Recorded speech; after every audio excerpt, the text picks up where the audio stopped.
Alah, kalau hanya dibilang sama lidah-lidah yang gak bertanggung jawab lewat itu mah gak akan jadi beban di pikiran para fans si Onsu.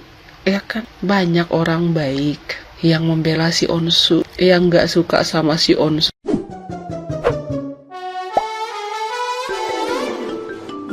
Perselisihan hak asuh anak antara Ruben Onsu dan Sarwendah kini memasuki babak baru yang semakin menegangkan. Pihak Ruben Onsu secara tegas menyatakan Assalamualaikum warahmatullahi wabarakatuh, saudara-saudaraku sebangsa dan setanah air. Dimanapun kalian berada, semoga kalian selalu dalam kondisi sehat walafiat ya. Berjumpa lagi dengan saya di Gaspol Update ya teman-teman. Sudah pada tahu nggak nih perkembangan terbaru mengenai perselisihan hak asuh anak antara Ruben Onsu dan Sarwendah ya, yang kembali menjadi sorotan publik. Setelah peluang damai dinilai semakin kecil ya, proses hukum pun terus berjalan dan memicu beragam reaksi netizen. Mulai dari keputusan Ruben yang memilih fokus pada jalur persidangan hingga komentar-komentar netizen yang membahas sikap kedua belah pihak ya. Semuanya ramai diperbincangkan di media sosial. Nah, bagaimanakah videonya dan bagaimanakah respon netizen? Mari kita tonton bersama. Kemudian mari kita komentari bersama di bagian akhir video. Ini dia. tutup pintu mediasi kekeluargaan di luar pengadilan karena upaya sebelumnya selalu berakhir sia-sia. Kesepakatan yang tertuang dalam akta notaris dinilai tidak pernah direalisasikan oleh Sarwendah, sehingga Ruben merasa terpaksa menempuh jalur hukum demi mendapatkan kepastian nasib bagi anak-anaknya.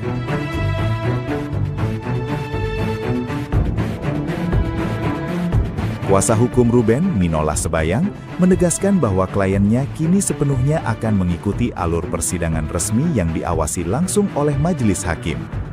Meskipun peluang mediasi tetap terbuka, proses tersebut hanya akan dilakukan dalam rangkaian persidangan resmi, bukan lagi pertemuan privat. Ruben Onsu tidak akan lagi berkompromi di luar pengadilan dan menyerahkan seluruh pengambilan keputusan hukum kepada hakim setelah pemeriksaan legal standing selesai dilakukan.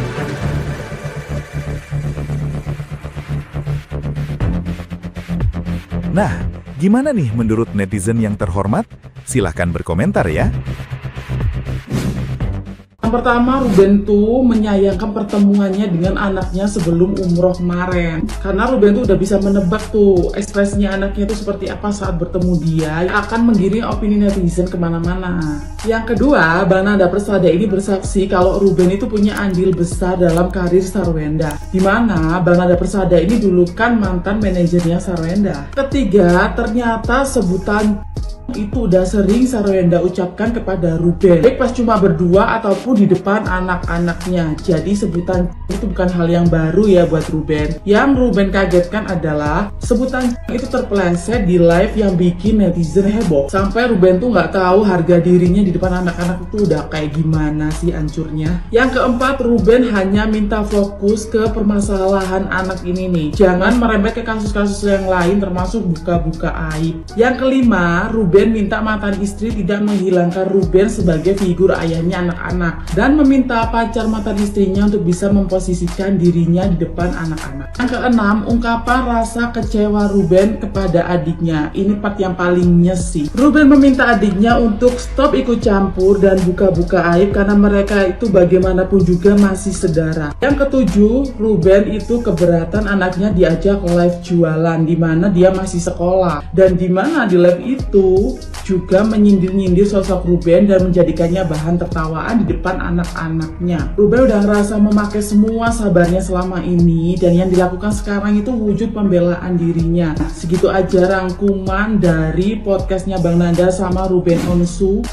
Kalau kalian nonton di podcastnya Nanda dan Ruben Onsu, itu sangat keterlaluan sih saya lihat. Dan saya menganalisa ini adalah sebuah tindakan yang tidak diinginkan oleh siapapun. Jadi kalau kalian menyaksikan sesuatu itu harus benar-benar dari awal sampai akhir. ya di podcastnya Nanda nih. Pertama, bagaimana seorang yang sudah diangkat namanya, seorang adik yang sudah dibesarkannya, terus juga bagaimana dia harus memperjuangkan hak-haknya. Nah, satu lagi nih statement dari Komnas Anak dan KPAI udah cakep banget nih menurut saya, teman-teman. Pokoknya persidangan tanggal 15 mudah-mudahan secara objektif melihat tadi kasus siapa yang lebih layak dan berhak untuk mendapatkan hak asuh anak. Buat teman-teman, mohon doa semoga persidangannya lancar dan menghasilkan kebaikan yang maksimal. Buat orang-orang yang sudah menyakiti atau menyinggung perasaan, bahkan menjas Ruben adalah ayah yang tidak baik, itu tidak benar. Coba kalian pikirkan. Pokoknya kita harus waspada dan berhati-hati bagaimana kita menyikapi problem hidup ini. Apalagi kalau kita sudah bermain yang namanya sosial media. Satu kalimat atau satu ucapan yang salah dikeluarkan atau dilontarkan itu akan menjadi fatal karena nanti multitafsir. Tapi ya guys ya, aku kok curiga ya kenapa masalah ini tuh berlarut-larut. Padahal ini tuh masalah rumah tangga biasa gitu loh, yang sebenarnya bisa diselesaikan secara kekeluargaan. Tinggal datang aja duduk berdua, si Wenda dan Ruben itu ngobrol bareng, membahas tentang apa persetujuan atau putusan pengadilan terdahulu. Masalah hak asuh anak lah, masalah nafkah lah, masalah semuanya sebenarnya bisa diomongin, tapi ini jadi kemana-mana sampai menyangkut pautkan banyak orang. Dan yang aku garis bawahin banget, si pengacara ini dia bolak-balik, dari tadinya jadi pengacara, habis itu udah selesai, sekarang jadi pengacaranya lagi. Yang bikin aku curiga tuh gini, takutnya kasus ini itu ada yang menunggangi atau ada pihak ketiga yang terlibat di dalamnya. Karena apa? Ya karena kecurigaanku yang pertama, si pengacara ini dia sengaja mengorek-ngorek sesuatu yang terkesan sengaja agar terlihat rame lagi, berita ini bisa long last ya kan, dan menutupi beberapa kasus besar. Contohnya aja kasus MBG, kenaikan Pertamina yang berefek ke naiknya semua bahan-bahan, kasus-kasus korupsi, mega korupsi yang tidak terjamah oleh publik jadinya teralihkan ke kasus ini.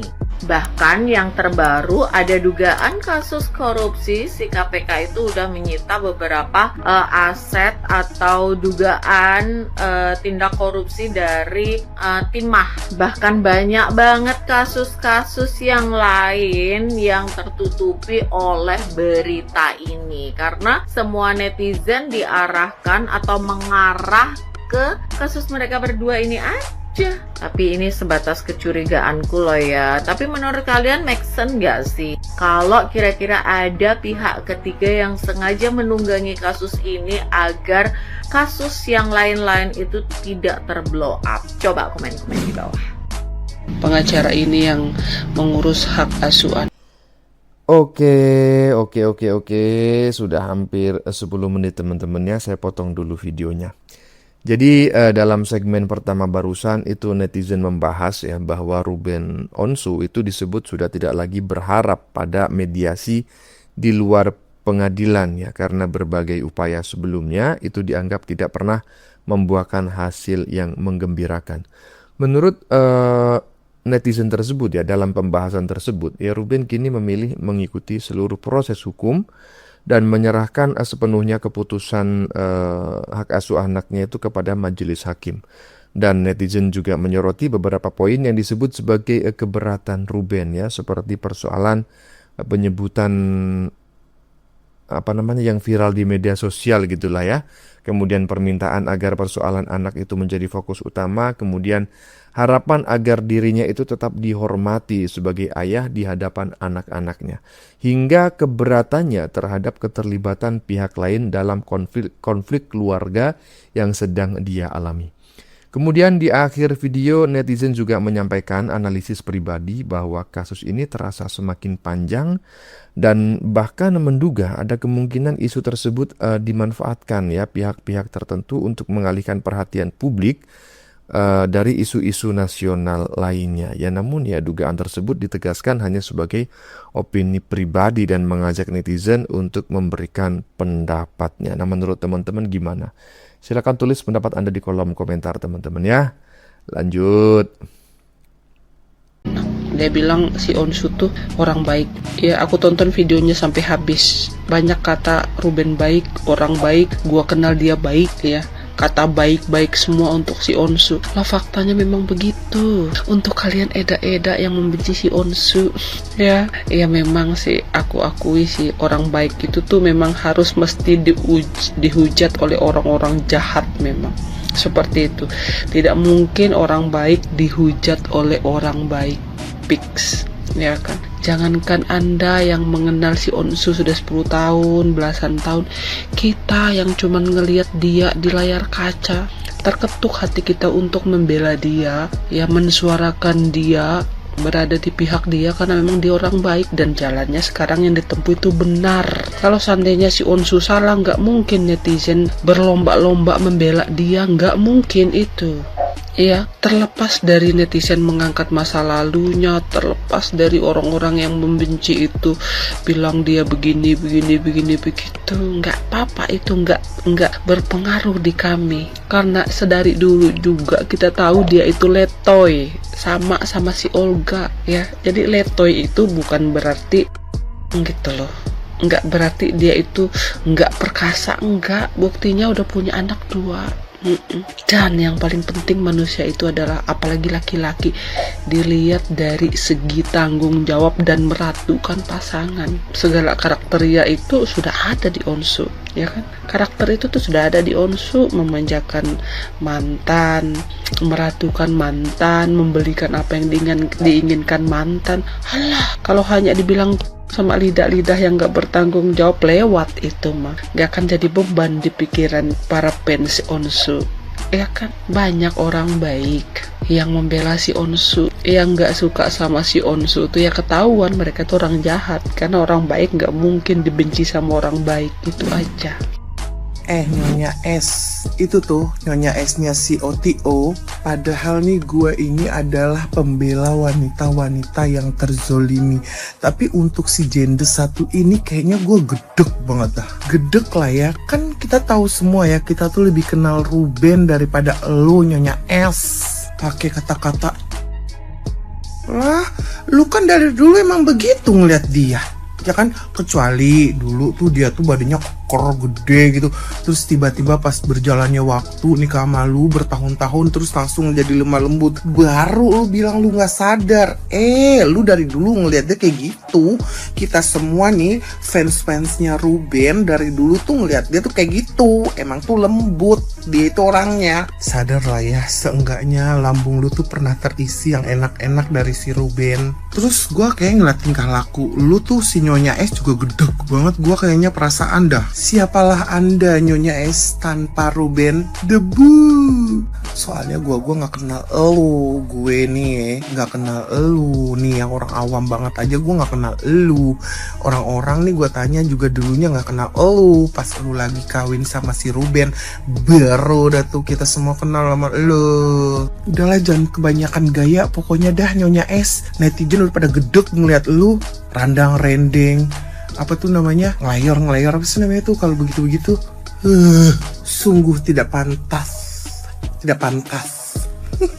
Apalagi tuh ya, adiknya si Nyonya S vokal banget, vokal ya kan, vokal bener dah lu. Lambung aman, lambung. Ibarat kata orang yang dulunya pernah diisi lambung yang enak-enak sama si Ruben ya kan, bisa tidur nyenyak gara-gara si Ruben ya kan, di kasur yang enak. Itu lu sadar, sekarang lu ngata-ngatain lu, dasar. Gregetan banget gue. Bener-bener gregetan gak sih? Ya kan, kesian kalau menurut gue Ruben lo, dia orang baik lo menurut gue nih, walaupun gue itu cuma ngeliat dia di TV, cuman dia udah gitu udah kelihatan lah ya, dia tuh orang baik gitu loh, jarang punya masalah sama sesama artis. Tiba-tiba ujuk-ujuk lu datang terus lu mau ngomong nih, awas rahasianya gue kasih tahu. Nggak kaget gue sama rahasianya Ruben, nggak kaget, emang dia tulang lunak kayak begitu ya kan, lembah lembut emang dari dulu. Dari awal gue tahu dia di TV ya kan, sama si Olga sama siapa itu tuh dari dulu gue tahu. Masa lu mata lu buta sih? Lu kawin udah berapa lama baru sekarang keluar cangcong. Dasar habis manis setelah dibuang. Mentang-mentang ada tuh siapa tuh Roti O apa siapa sih, nggak ngerti deh gue ya kan, nama kok kayak toko sih. Cek juga tuh si papa, cek juga. Jangan-jangan dia lagi yang keker-keker, ntar lu lama-lama kaget totonya dia. Makanya jangan sok gaya deh lu ya, sok cantik lu, gedeg banget gua sama lu, kayak ngata-ngatain orang, gedeg banget gua.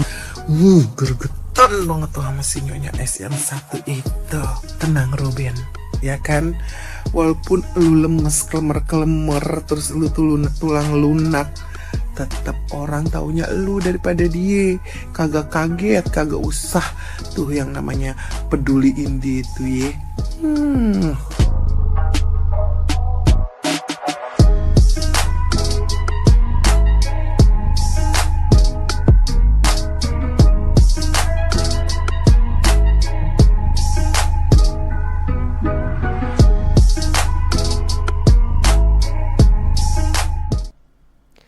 Iya, sudah di penghujung video, jadi videonya nggak panjang-panjang amat ya, amat aja nggak panjang-panjang, ya toh, iyalah.